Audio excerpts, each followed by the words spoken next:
Hello student, welcome to हमारी academy official and my name is Sabir Rawat. कैसे हैं आप सब? कैसे चले आपके प्रिपरेशन?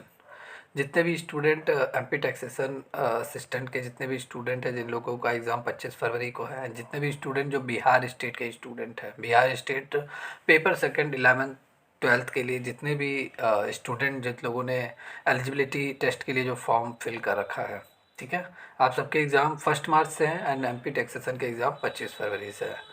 तो अभी आप लोगों के पास मोर देन 50 डेज़ आपके पास है, आपके पास मोर देन 50 डेज़ है। तो आपकी कंप्लीट प्रिपरेशन हो सकती है, अच्छी प्रिपरेशन हो सकती है। क्लासेस आपकी जो स्टार्ट होने जा रही है कोर्स की, वो 2 जनवरी से आपकी स्टार्ट होने जा रही है। 3000+ क्वेश्चन एमसीक्यू क्वेश्चन, जो सेलेक्टेड क्वेश्चन है, जो एग्ज़ाम में आए हुए क्वेश्चन है, उस पर मैं पूरा डिस्कस करूँगा। एक तो आपके सिलेबस भी बहुत अच्छे खासे हैं, बहुत ज़्यादा नंबर ऑफ़ सिलेबस, बहुत ज़्यादा है नंबर ऑफ़ सब्जेक्ट, आपका बहुत ज़्यादा सब्जेक्ट है। एमपी टैक्सेशन में 10 यूनिट है एंड बिहार स्टेट में 8 यूनिट है, और लगभग दोनों लोगों का सिलेबस मिलता जुलता है, काफ़ी लेंदी सब्जेक्ट है। तो आपको मोर देन 3000+ क्वेश्चन प्रैक्टिस कराया जाएगा। जिस थियरी होगा, न्यूमेरिकल होगा, सभी एमसीक्यू फॉर्मेट में रहेंगे, डिटेल एक्सप्लेनेशन के साथ आपकी ये क्लासेस रहेंगी। 2 जनवरी से स्टार्ट हो रहा है। जितने भी स्टूडेंट जो कंप्लीट प्रिपरेशन करना चाहते हैं, अपने एग्ज़ाम को बूस्ट करना चाहते हैं, अच्छी तैयारी करना चाहते हैं, तो आप जल्दी से जल्दी कोर्स से ज्वाइन हो जाइए। कोर्स को ज्वाइन करने के लिए आपको हमारी एकेडमी ऑफिशियल ऐप आपको डाउनलोड करना है, रजिस्टर करना है, लॉगिन करना है, वहाँ से आप हमारे कोर्स से ज्वाइन हो सकते हैं। हमारी टीम से आप कनेक्ट हो सकते हैं, जो डेली बेसिस पे आप सभी के लिए वर्क कर रही है। Monday to Saturday continue classes रहती है, पीडीएफ वगैरह भी आपको मिलेगा, और इन सबके साथ साथ वीकली टेस्ट भी आप सभी को प्रोवाइड कराया जाएगा। ठीक है, बहुत सारी चीज़ें हैं कॉमर्स को लेकर, ये फुल्ली कॉमर्स क्लास है। ठीक है, पूरा सब्जेक्ट नहीं, ओनली कॉमर्स क्लास, पूरा कंप्लीट पेपर, क्योंकि कॉमर्स में सभी स्टूडेंट को प्रॉब्लम होते हैं, बाकी मैथ, रीजनिंग, जीएस, जीके में कोई प्रॉब्लम नहीं होता है। ठीक है, कॉमर्स इंपॉर्टेंट है, यही आपकी नैया पार करेगा। चलिए, ये डेमो क्लास है, आप सभी लोग, ये भी इंपॉर्टेंट क्लास है, जितने भी क्वेश्चन मैं करा रहा हूँ ये एग्जाम में आए हुए क्वेश्चन है। ओके, चलिए क्वेश्चन यहाँ पे स्टार्ट करते हैं आज की क्लास। कि ग्रेच्युटी भुगतान अधिनियम आपका कब लागू हुआ, मतलब ग्रेच्युटी पेमेंट एक्ट आपका कब आया, पूरी तरीके से कब तक अस्तित्व में पूरी तरीके से आ गया, पूरी तरीके से कब लागू किया गया। तो ग्रेच्युटी पेमेंट एक्ट मतलब ग्रेच्युटी भुगतान अधिनियम, ये आपका 1972 में पूरी तरीके से इस अधिनियम को लागू कर दिया गया। क्लियर? अब ग्रेच्युटी होता क्या है, ग्रेच्युटी ये जानना आपके लिए काफ़ी, चलिए तो यहाँ पे जानते हैं सबसे पहले आपका यह ग्रेच्युटी होता क्या है।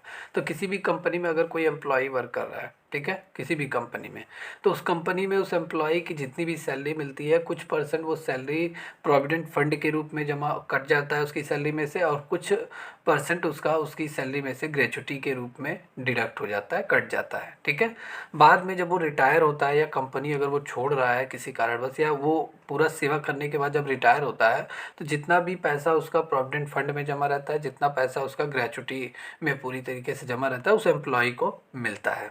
ठीक है, तो ये होता है आपका ग्रेच्युटी। ये पूरी तरीके से एम्प्लॉय की इच्छा पे निर्भर होता है। अगर एम्प्लॉय चाहता है कि हाँ भाई मेरा एक मुफ्त पैसा जमा हो ग्रेच्युटी फंड में, ठीक है, तभी उसका पैसा कंपनी कट करती है उसकी सैलरी में से, वरना नहीं होता है। ठीक है, तो ग्रेच्युटी पूरी तरीके से, ये जो एक्ट है ये कब आया, पूरी तरीके से ये 1972 में लागू कर दिया गया। जब व्यक्ति सेवा से अवकाश ग्रहण करता है, तो ग्रेच्युटी भुगतान अधिनियम के अंतर्गत संस्था से उसे एक मुफ्त राशि भी उसे मिलती है। ठीक है, और ये जो पेमेंट मिलता है ये पूरी तरीके से आपका टैक्सेबल होता है। किसके लिए? नॉन गवर्नमेंट के लिए टैक्सेबल रहता है। जो बेचारे सरकारी कर्मचारी नहीं है, जो प्राइवेट एम्प्लॉय है, उनके लिए टैक्सेबल होता है, उनको टैक्स देना पड़ेगा इस इनकम पर।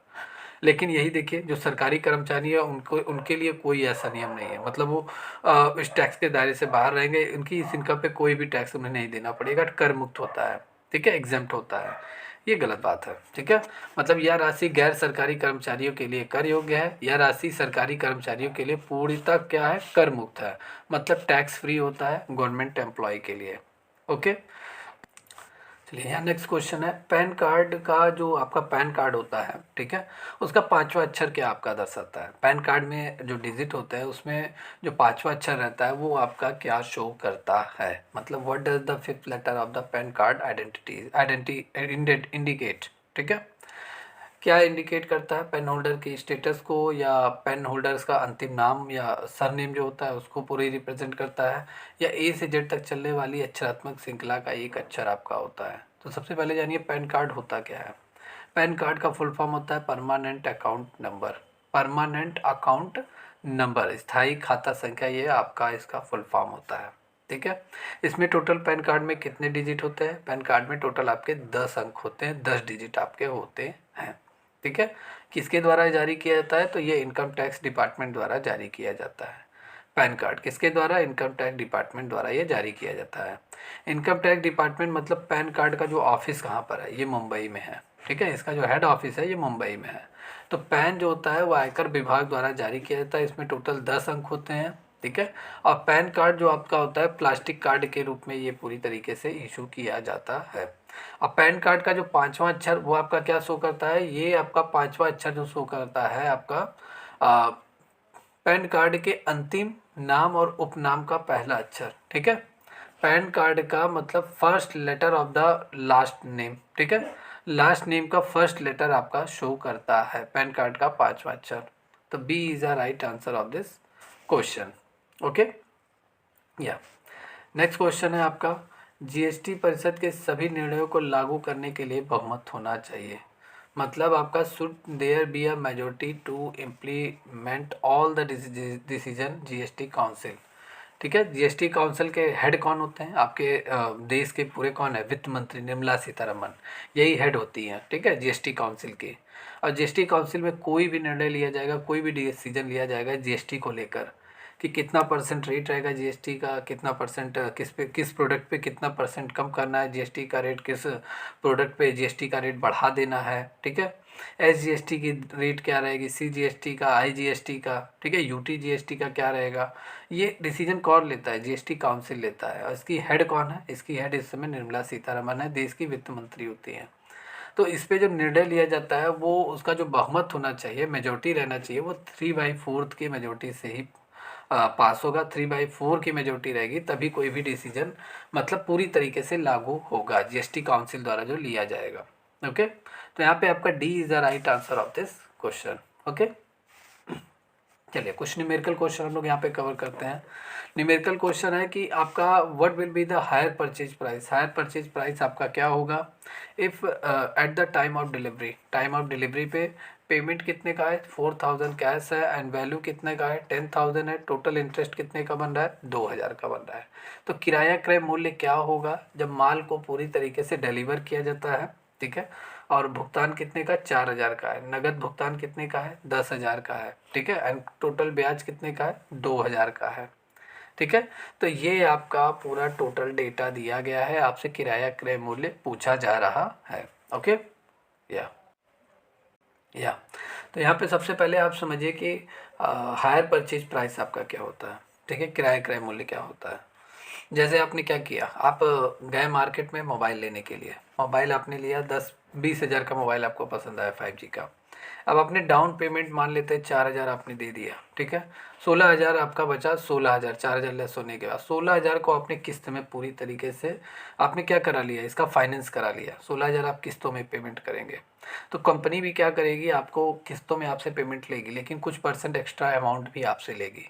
तो वो 16,000 की जगह आपसे 4,000, 16,000 तो लेगी, 4,000 आपसे इंटरेस्ट भी लेगी।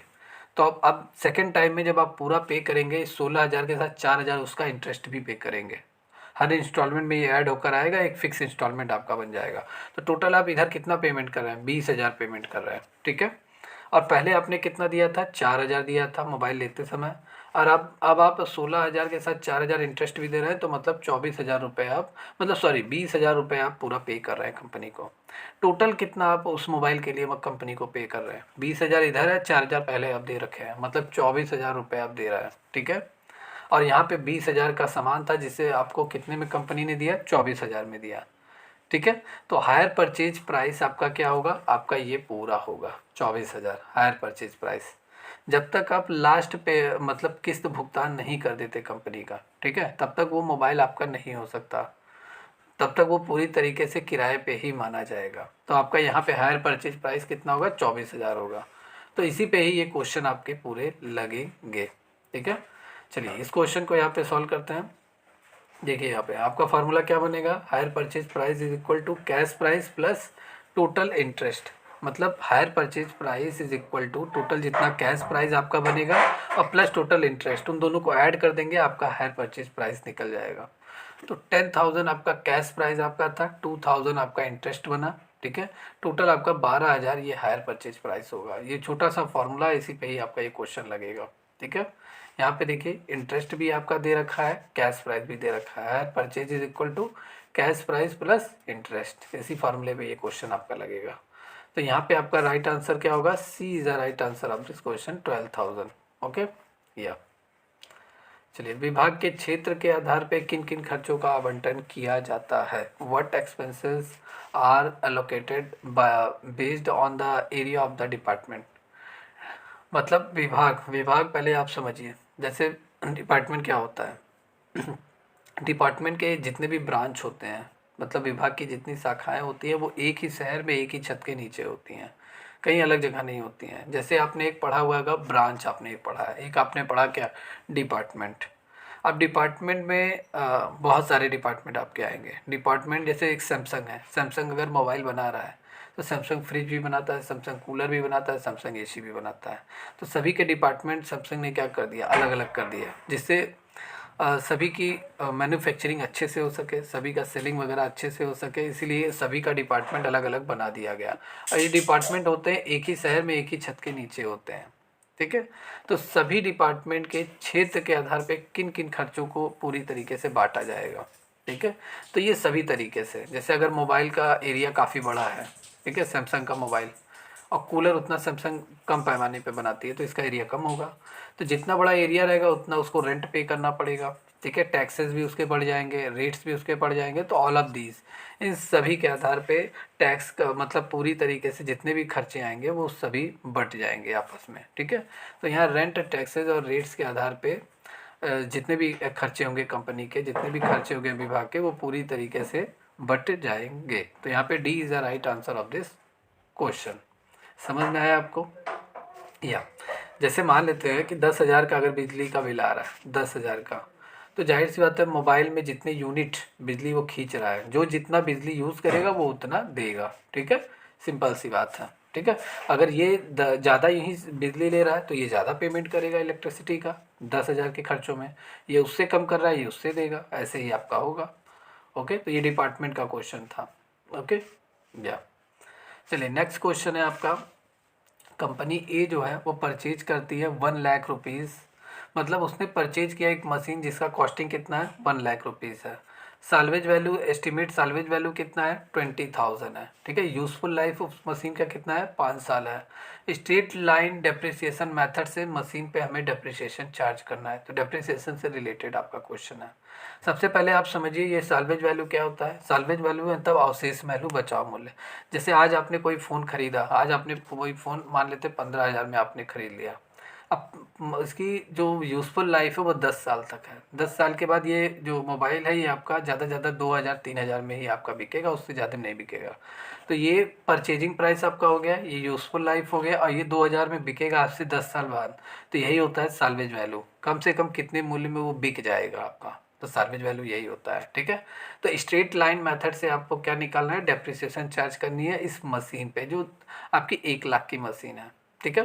तो कैसे इसको हम सॉल्व करेंगे? सबसे पहले हम डेटा यहाँ पे लिखेंगे। कॉस्ट ऑफ एसेट्स कितने का है? 1,00,000 का है। एस्टिमेट साल्वेज वैल्यू 20,000 का है। यूजफुल लाइफ ऑफ मशीन 5 साल का है। फार्मूला आप यहाँ पे नोट कर लीजिए। फार्मूला क्या है आपका? Straight line depreciation rate. ये रेट निकालने का फार्मूला है। जैसे कभी कभार रेट भी आपसे पूछ लिया जाता है। ठीक है। डेप्रिसिएशन का रेट बताइए। तो एनुअल डेप्रिसिएशन जितना आपका रहेगा, डेप्रिसिएशन एक्सपेंसेस आपके जितने रहेंगे, cost of assets minus salvage value से आप लेस कर दीजिए दोनों को, जो आएगा डिवाइड कर दीजिए, आपका रेट आ जाएगा। ठीक है। अब यहाँ पे हमें निकालना क्या है? यहाँ पे हमसे कह रहा है कि स्ट्रेट लाइन डेप्रिसिएशन मेथड से आपको डेप्रिसिएशन चार्ज करना है। सिर्फ डेप्रिसिएशन पूछ रहा है, रेट नहीं पूछ रहा है। तो हम लोग डेप्रिसिएशन निकालेंगे। देखिए, एनुअल डेप्रिसिएशन एक्सपेंसेस कैसे आएगा? Cost of assets minus salvage value, दोनों को लेस कर दीजिए, फिर यूजफुल लाइफ ऑफ एसेट्स से डिवाइड कर दीजिए, आपका आ जाएगा टोटल आंसर।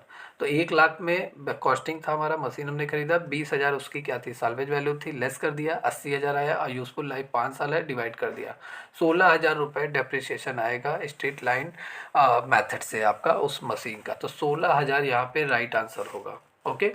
16,000 पूरी तरीके से डेप्रिसिएशन चार्ज होगा इस मशीन पे पूरे 10 साल तक। ओके या सीधी रेखा पद्धति से। समझ में आया आपको? चलिए, नेक्स्ट क्वेश्चन है। The cash book shows a bank balance, एक कैश बुक है जिसका बैंक बैलेंस कितना शो हो रहा है। ठीक है, कैश बुक पासबुक ये आपका बैंक रिकन्सिलेशन स्टेटमेंट से न्यूमेरिकल एग्जाम में आया हुआ क्वेश्चन है। आपका जो कैश बुक है, कैश बुक कौन यूज़ करता है? कोई भी बिजनेसमैन, कोई भी व्यापारी अपने लिए यूज़ करता है, अपनी सुविधा के लिए। अपने यहाँ जो डेटा तैयार करता है रुपए पैसे को लेकर, वो कैश बुक आपका होता है। जितना वो डेली बेसिस पे जितना वो सेलिंग कर रहा है, परचेज कर रहा है, जितनी भी एंट्री कर रहा है वो कैश बुक में नोट करता है। ठीक है, कितना किसको पेमेंट कर रहा है, किससे कितना पेमेंट मिल रहा है, रुपए पैसे को लेकर वो कैश बुक में नोट करता है। तो 7800 ये आपका कैश बुक का बैंक बैलेंस है। कंपेयर किया गया कैश बुक को किससे? पासबुक से कंपेयर किया गया। बहुत सारी चीज़ें निकल कर सामने आ रही है और कह रहा है कि discrepancies were noted, find out bank balance of passbook. Passbook का हमें बैंक बैलेंस निकालना है। ये हमसे कह रहा है कि पासबुक का बैंक बैलेंस बताइए कि पासबुक में कितना बैंक बैलेंस हमारा है। ठीक है, पासबुक में। ओके, यहाँ पे क्या क्या चीज़ें निकल कर आ रही हैं। सबसे पहले चेक जमा हो गया लेकिन 3000 रुपये जमा नहीं हुए। चेक जारी हो गया लेकिन, चलिए यहाँ पे क्वेश्चन आपका है। ठीक है, बैंक द्वारा क्या किया गया, या बैंक द्वारा भुगतान किया गया लेकिन बीमा प्रीमियम 2000 रुपये है। भुगतान किया गया, बीमा प्रीमियम 2000 है। बैंक ने इंटरेस्ट हमें दिया, ठीक है, ब्याज हमें दिया क्रेडिट द्वारा 400 आपका है। बैंक ने इंटरेस्ट क्रेडिट किया हमारे अकाउंट पे 400 है। बैंक चार्जेस जो हमारे अकाउंट से कट गया वो 400 रुपये है। Amount directly deposited to a customer, एक कस्टमर ने हमें डायरेक्ट पेमेंट किया वो 4000 का है। तो ये सारे आपको यहाँ पे इंफॉर्मेशन दिया जा रहा है कि इतना इतना आपका क्या हुआ है, ट्रांजैक्शन हुआ है, इतने इतने ट्रांजैक्शन हुए हैं।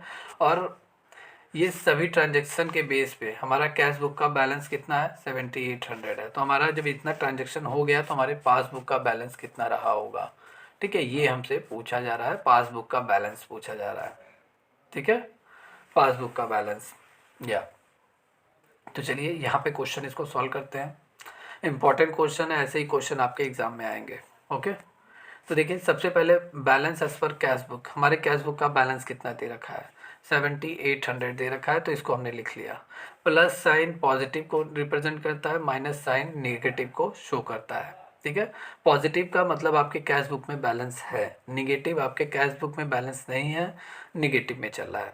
कैश बुक का रूल क्या कहता है कि जितना भी पैसा अगर आपको मिल रहा है तो उसे आप डेबिट करेंगे, जितना भी पैसा आपको मिल रहा है, रिसीव हो रहा है, डेबिट करेंगे। और जितना पैसा आप किसी दूसरे को पेमेंट कर रहे हैं तो वो आपका क्रेडिट साइड में हम नोट करते हैं। ये कैश बुक का रूल है। बैंक पासबुक का रूल क्या है? बैंक पासबुक का रूल है आपका क्या, कि जितना भी पैसा आप निकाल रहे हैं, खर्च कर रहे हैं, निकाल रहे हैं, तो वो डेबिट होता है। ठीक है, और जितना पैसा आप बैंक में जमा कर रहे हैं या कोई भी कस्टमर अगर आपको दे रहा है तो बैंक वाला वो क्या करेगा, आपके अकाउंट में क्रेडिट करेगा। आपके मोबाइल पर तुरंत मैसेज आता होगा जैसे ही आप पैसा निकालते हैं, डेबिट का। और जैसे ही पैसा आप जमा करते हैं या कोई भी पैसा देता है या आपकी स्कॉलरशिप आती है या कोई भी पैसा जमा करता है तो आपके मोबाइल पे मैसेज आता है क्रेडिट का। ओके, ये रूल होता है डेबिट क्रेडिट का कैश बुक और पासबुक में। ओके, अब यहाँ पे हम लोग इसे जरा देखते हैं। फर्स्ट आपका है चेक डिपॉजिट हो गया but not credited in the passbook. हमने चेक तो डिपॉजिट कर दिया लेकिन पासबुक में अभी वो क्रेडिट नहीं हुआ। जाहिर सी बात है, जैसे ही हम बैंक में चेक लगा रहे हैं डिपॉजिट करने के लिए, अभी वो क्लियर नहीं हुआ है बैंक की तरफ से, बैंक वाले ने कोई काम ही नहीं किया। तो मतलब हमारे कैश बुक में तो हमने आके घर पे क्या कर लिया, तुरंत प्लस कर लिया कि भाई मैंने 10,000 का चेक था, हमने जमा कर दिया। तो आप अपने कैश बुक में क्या करेंगे, उसे ऐड करके दिखाएंगे कि हमारा बैंक बैलेंस बढ़ गया हमारे कैश बुक का। लेकिन अभी पासबुक में कोई भी एंट्री नहीं हुई है, बैंक की तरफ से कोई भी एंट्री नहीं हुई है। उसने मतलब जो चेक हमने जमा किया था वो अभी उसने क्लियर नहीं किया। तो हम भी कैश बुक में जैसा पासबुक कहेगा, जैसा बैंक वाला करेगा, उसी के अकॉर्डिंग हम अपने कैश बुक को भी मेंटेन करेंगे। तो जब बैंक में नहीं कोई एंट्री वगैरह हुआ तो हम भी कैश बुक में नहीं करेंगे। तो यहाँ पे हम 3000 को माइनस कर देंगे। समझ में आया आपको? क्लियर है? या चलिए यहाँ पे हम क्या करेंगे, 3000 को हम यहाँ पे माइनस कर देंगे। सेकंड है आपका चेक हमने इशू कर दिया, जारी कर दिया किसी सप्लायर से जिसने हमने माल लिया हुआ था, जो हमारा सप्लायर है।